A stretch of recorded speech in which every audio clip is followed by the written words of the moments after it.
Okay, so I'm back. I was on vacation. You don't need to know where, but I was on vacation. Maybe you might know the place. It's a small little island. Oh well. Don't worry about it, I'm back. I was on vacation. And, well, it was fun. It was a blast. But now I'm home. Well, technically I was home. That's like bloodline home. But now I'm home back in the States. So, as you probably noticed that I did a bunch of videos and I dumped them out on all of you. Because during the time there, I spent time editing and, well, I still got 3 more divisions to go through and, well, which is a few days from training camp, and I'd like to get all these videos done before, the preseason starts, so I'm kind of on a crunch time. So, without further ado, hey everybody, I'm Cortez, and I'm a critic, and welcome back. We are on the fast track to concluding the NFL 2026 draft, NFL recap, and we are now in the NFC South. And we'll be talking about my favorite team, so obviously there'll be biases galore. But I'll try to be professional, as a professional. Bias. But today we'll be talking about that. Like I said, my hometown team, my favorite team, the Tampa Bay Buccaneers! Fire the cannon! Now,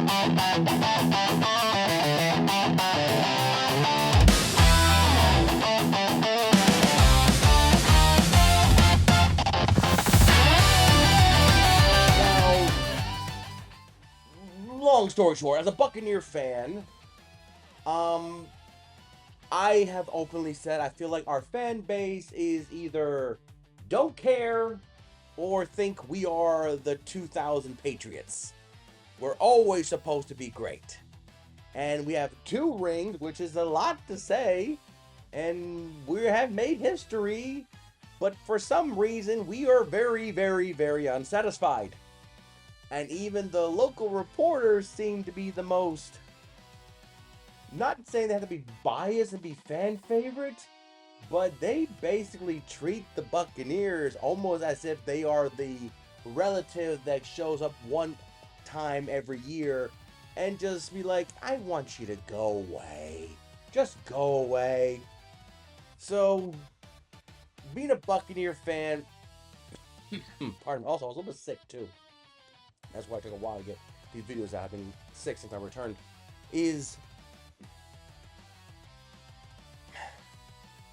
I want us to be a good team, and I think we are, but I feel like the bar is so high, it's literally out of frame. And going into this, a lot of off-season acquisition conversation was, what's going to happen with Todd Bowles? I'm on the realism side of thinking, who can we get better than Todd Bowles? Now, you probably say anybody. I'm thinking, yeah, we can get a Raheem Morris, we can get a Greg Schiano, we can get a Lovie Smith, we can get a Cutter. We know, we can just get a bunch of coordinator turned head coaches with nothing. But Todd Bowles, whether you want to believe it or not, has been more successful for us than we care to probably admit. Sorry. And when it comes to building a defense, I would rather trust Todd Bowles to build the defense than get a new up-and-coming coach to do it. I mean, Ryan at Houston was very successful, but also the failures of Mayo in New England was another one. Also, Antonio Pierce, another one. So, for the sake of everything, I think for the Buccaneers' sake, it was let's give Todd Bowles, and nothing else, one more shot. Plus, Baker Mayfield, at the time of this recording, has not been signed. He says that the conversation for an extension has been so far away. So whether Baker plays on the contract or plays with an extended, who knows? But both of them, are, as of right now, are on like 1 year time frame to prove it. Mike Evans is gone. Yeah. Mike Evans is gone. Rip that Band-Aid right off. So this draft had a lot of, in my humble opinion, we have to see what they are. What are the Buccaneers are going to be without Mike Evans, without certain player Levante, who officially retired. God bless you. See you in Ken. So we have to see what the Buccaneers next decade going to be. We all experienced when Brooks and Sapp and Lynch left, some by their choice, some by life. So we have to eventually see what the Buccaneers are going to be next year. So for this draft class, with basically everyone on the sense of this is it, this is your final, you have to prove something at least hopefully guarantee you return next year. And with a very weak NFC South, the bar is not that high just to make it over it. Even though the schedule is the 10th toughest, so. So, without further ado, the Tampa Bay Buccaneers, with the 15th overall pick in the 2026 NFL Draft, the Tampa Bay Buccaneers somehow, someway, got what? Ruben Bain Jr., edge, Miami, the U. Now, I think a lot of us thought Akeem Mesidor, his teammate from Miami, was probably 8 out of 10, more than likely, maybe 7 out of 10 to be the Buccaneers pick. Because we thought Ruben Bain would probably have been picked up in the top 10, some even top 5. Depends on mock draft, depends when to think about it. The Bucs, I didn't feel that they were going to trade up to make his acquisition. Kenyon Sadiq, the tight end for Oregon, was another player that a lot of Buccaneer reporters thinking will be there just to build the offense because he's there. Some people thought because of Akeem Mesidor's age 25 was kind of like, I don't want to spend 4 years lost because of his age. And we all know NFL is very much a very ageist type organization, especially for running backs. Then, of course, Vega, the offensive guard that Baltimore picked up, fun enough before us, so he was out. And with the Rams, fun enough, not taking Ruben Bain or Sadiq, because we thought that that's where the Rams would probably go. Don't worry, the Rams are fine. They got this, nobody, Myles Garrett. Who knows what he's going to do. So, we'll talk about them. So, seeing this, that he just fell, but the biggest argument is he has very tiny arms. He has very tiny arms. Okay. He's very tiny arms. So, I guess offensive tackles in the NFL and the offensive tackle that go to the NFL, they get a growth spurt of arms. I mean, yes, he's a rookie going against veterans who've probably been in the league for 5-10 more years than him. Got it. But I'm just thinking, so all the offensive tackles and offensive linemen with the prototypical veteran, frame and status and schematics and heights and arm length mean nothing. So his performance during his time in Miami meant nothing. Fine. But let's be real for us. Besides Yaya, we had nobody. So if nothing else, Ruben Bain can just probably lead them to Yaya. Fine. Vita still made sacks. Kalijah Kancey, like I said, I've been sick, is coming back, hopefully. I mean, he's top 10. I mean, if he's such a high grade, but the arm length is such a negative towards him, then why was he considered a top 10 player? Why was he considered so highly recruited if the arm length was so? I mean, I'm not going to say it's the Joe Burrow one, but Joe Burrow was criticized for having very tiny hands. That even he makes fun of it. I'm just saying that if the complaint is the long arms, then he has a chip on his shoulder. And he had it, and when he got his hat, he looked like he had a chip on his shoulder. Not because of Tampa, because he kind of got drafted so low. He thought it'd be higher. He thought it'd be in the single digits. And gonna say this, can't help but feel like a little connection to another Hurricane defensive lineman and Warren Sapp, who people kind of disrespected him too. Went to Tampa, got a ring, Hall of Famer. Not a bad life. Could history repeat himself? Not gonna say that, but hey, a lot of coincidences. It's just a coincidence, and I don't believe in coincidences. And I definitely don't believe in that expression, things happen for a reason. You can believe that. I have too many L's to consider that anymore. So for me, Ruben Bain coming to Tampa, because he was born in the dark. And all he'll say to his opponents, I wonder what will break first, your spirit or your body. So, yeah. Home run for the Buccaneers, because it was a need and it was a top tier need. If Akeem was there and Ruben was taken, I think the Bucs probably would still be having a home run. They address one of their biggest flaws, and this is why I'm linking. We have to at least let Todd Bowles build the defense, because if not, trust me, I will be back there at one Buck place with a U-Haul truck saying, Todd Bowles, get out. Trust me, I will be there.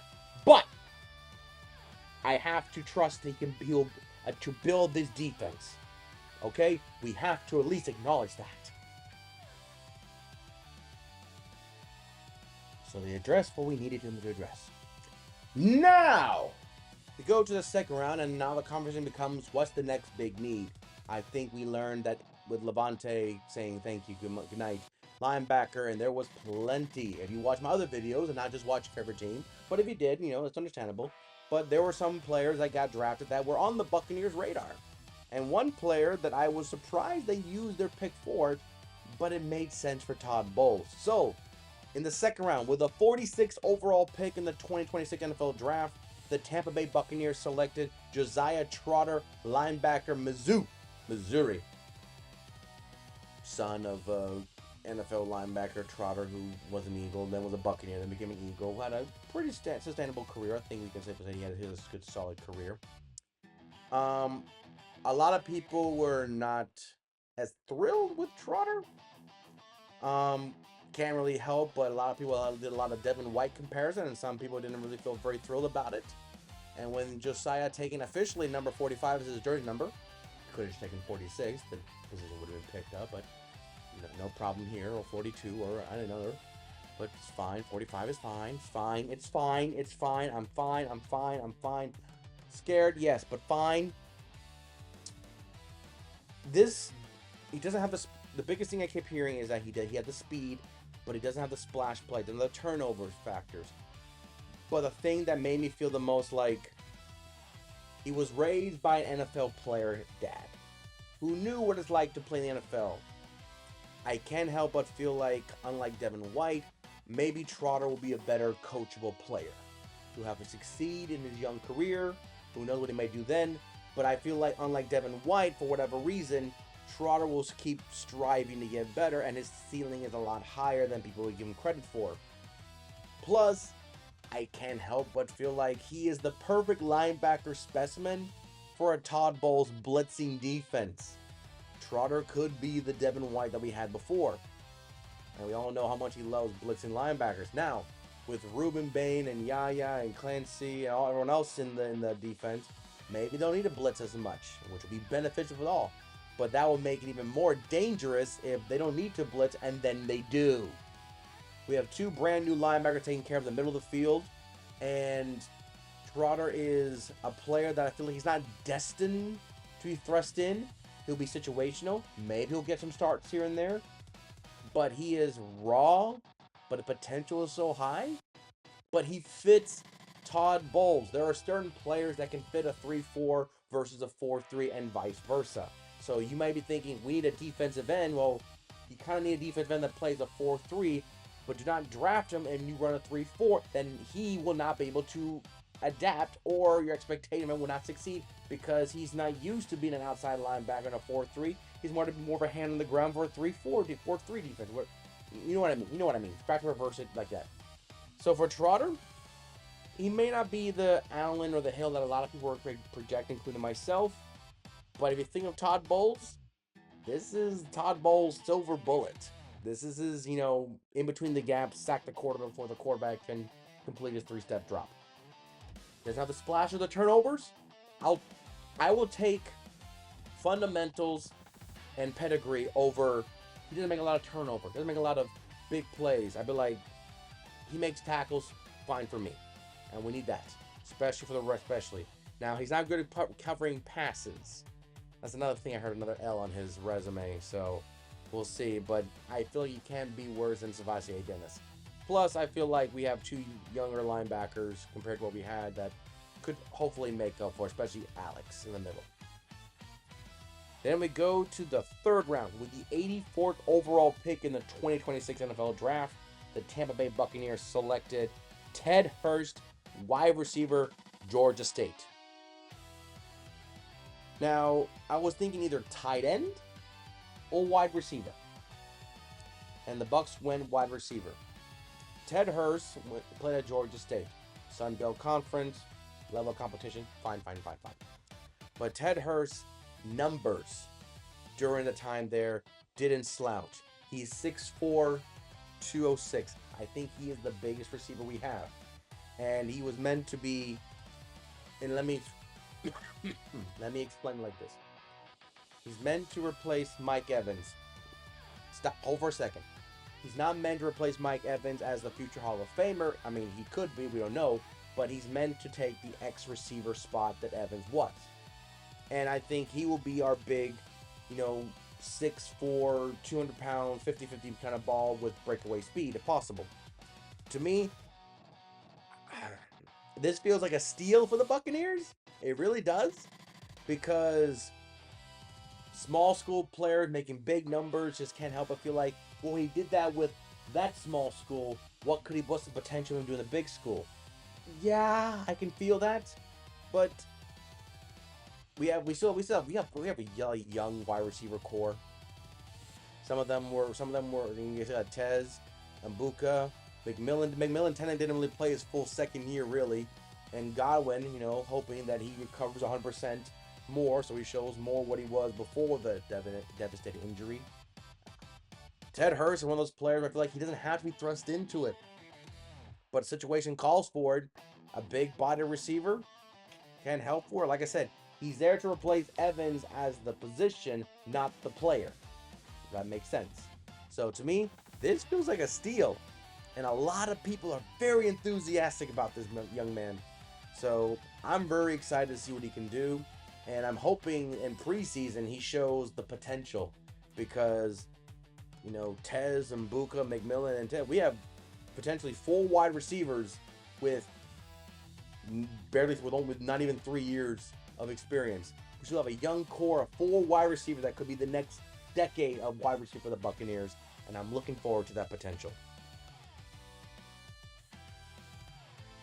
Then we go to the 4th round with the 116th overall pick in the 2026 NFL Draft. The Tampa Bay Buccaneers selected Keynote Scott, corner Miami. Now, for those of you that don't know who he is, or happened to watch the college football playoff game, he's that gentleman that jumped the route on an Ohio State screen pass because he read the play and took it for a pick 6 for a touchdown. Yeah, that was him. And to me, that was enough in the small sample to showcase his ability. His break on the ball, hands, speed, but the big thing is that he was able to identify, which showcased his awareness, his study habits. He's able to learn, understand the scheme, curve personnel. He's not just, I'm fast, I'm quick, I'm good, I'm that, No. He uses this a lot. He uses this just as effectively as any other defensive player you wish to have. He knows with the offense. He studies. He's a student of the game, and that's wonderful. And the thing about the Buccaneers with Scott is this feels a little bit like not an insurance for Zion, even though Zion is in the doghouse with me right now, big time. And Benjamin Morse, it just feels a little bit like a little bit of spoiling. I think we're kind of spoiling ourselves with high potential. So that's kind of cool. Where they're going to put Scott officially? Let me take a look here. I think, do they have him in the corner or the nickel? So right now they have him behind Jacob Parrish in the nickel. Could that change? Obviously, season's a long season. But I'm looking forward to seeing his potential. And like I said, Zion's in my doghouse, and Benjamin Moore was dealing with a hamstring for most of his rookie season. So I'm not going to say that the cornerback room is weak. I'm just saying that it's not secured right now. So, Scott, take advantage of that, dude.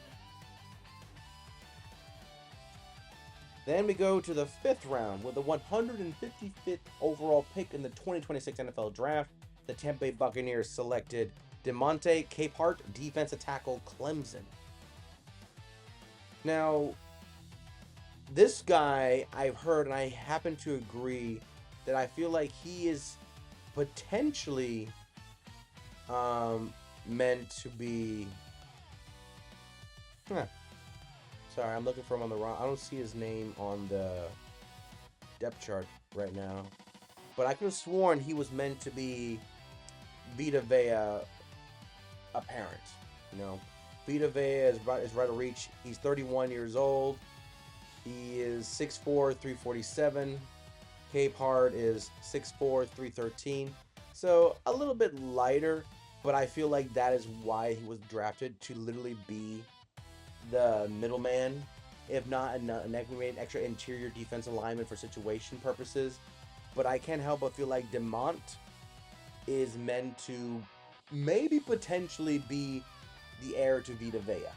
How soon will that be? I don't know. Vita is, well, last time I checked, was holding out for a contract extension, so I guess he's not 100% looking out the door. Good.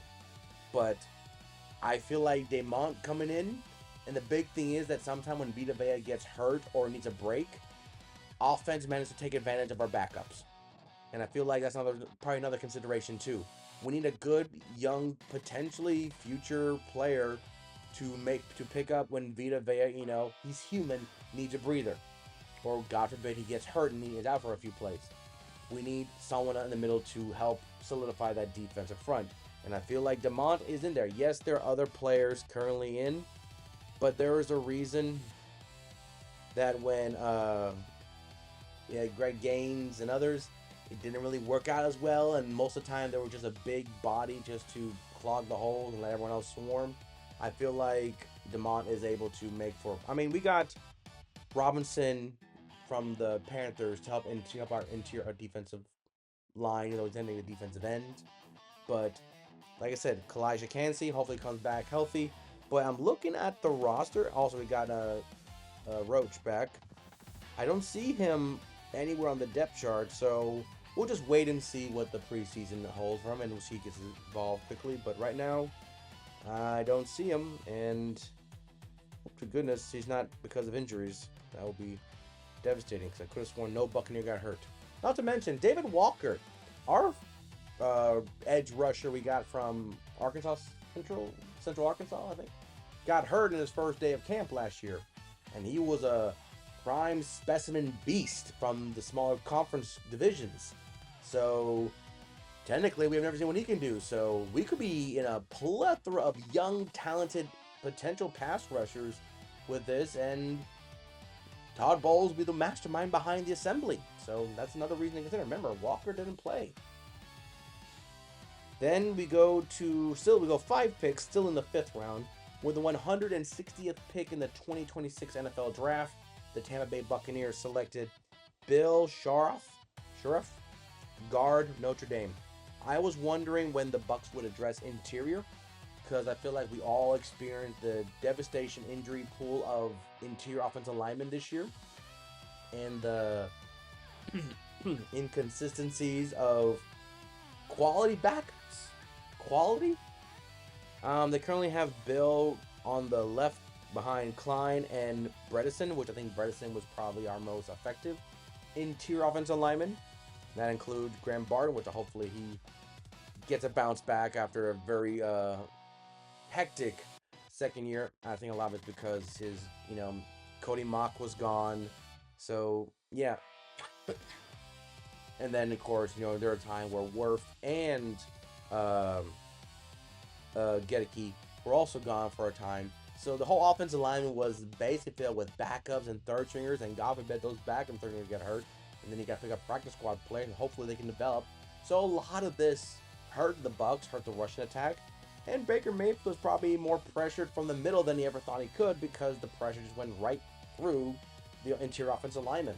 So I know Billy is not considered a starter, but I can't help but feel like this is an investment in case the worst were to happen.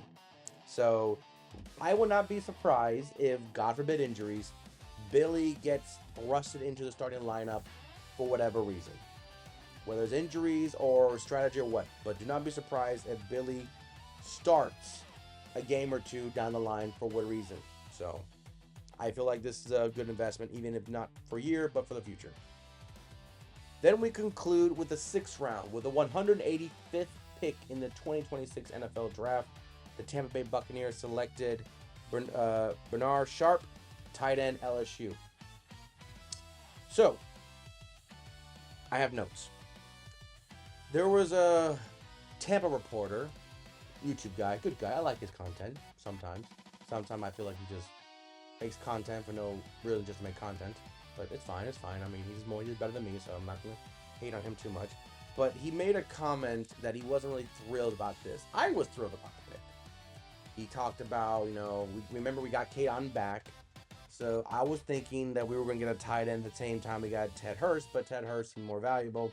And Kadon had a 3-year deal, so we're fine. But did you know the Buccaneers have drafted a tight end basically 4 out of the past 5 draft classes? You notice that? We drafted Cade and Keith same day. So we have drafted a tight end almost technically on average, every draft, a new tight end. And we continue that streak today. Now, a lot of people were talking about, well.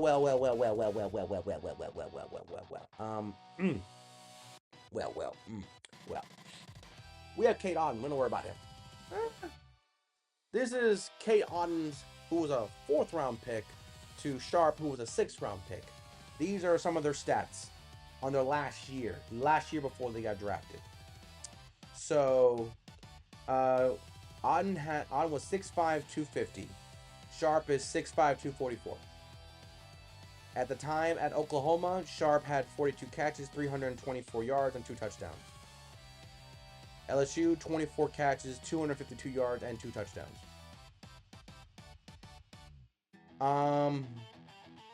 Kate Auden's last year in Washington, the last year where he got drafted too, 28 catches, 250 yards, and 1 touchdown.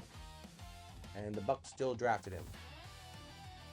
I'm just saying that, and then his career was 91 catches for about 1,000 yards and 9 touchdowns in his career at Washington. Yeah, Sharp had more journeymen from small schools to the big schools. So now I get that. But I'm just going to say they're statistically, functionally, they're the same. Maybe Sharp is a little bit more athletic than Auden. Sharp ran a 4.6. Auden ran a 4.78. So, I'm just saying. I feel like Sharp is much better of an athlete. Just needs a foundational structure. And with, sadly, no other tight ends really securing the second backup spot, really. I mean, even Payne Durham I don't feel like very secured on that. Cole is more of a fullback than a tight end. So who knows?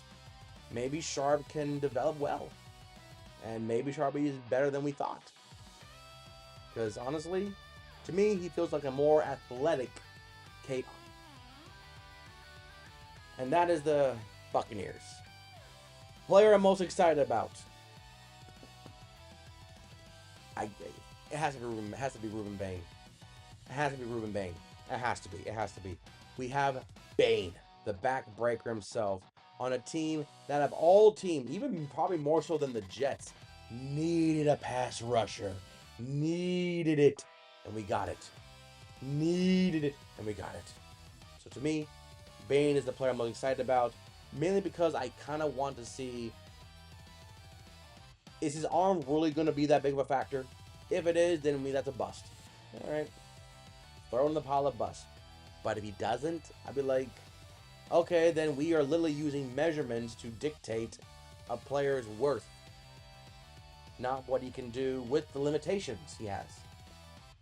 I'm sure every light, short, slow player of any sport that became great were thinking, I remember when I was criticized because of things that I kind of didn't really have control. Or that I did have control but couldn't make it up for it. But still became one of the better players in whatever level he went on to. Grade, I give the Buccaneers. Because the NFC South is so weak, and I am really banking on injuries not coming back. But this, like all these players fit well, and I can see play. Because the division's so weak, and I believe the Bucs could probably sneak in there. They are better. They are better. But I feel like they were better last year. So I'm going to give them contenders. I think if these players blow up the way they expect them to be or hopeful to be, and expectations there, and with the injuries redeemed from the players around, I think the Buccaneers can go back to what they probably would have been, within the first half of the year before literally it hit the fan. So I'm giving the Buccaneers contenders, and a lot of it is because the NFC South is going to be weaker than last year. And I feel like the Buccaneers are not going to do what they did last year and collapse. So, but I could be wrong. Remember, biases. And that's the Tampa Bay Buccaneers. Next, we're going to go to the division winners of the NFC South, now the Carolina Panthers, to see what they do to cement themselves as division champion contenders. Or is Bryce Young still not the answer? Who knows? We'll find out next time. But until then, I'm Cortez, and I'm a critic. Thank you so very much for watching.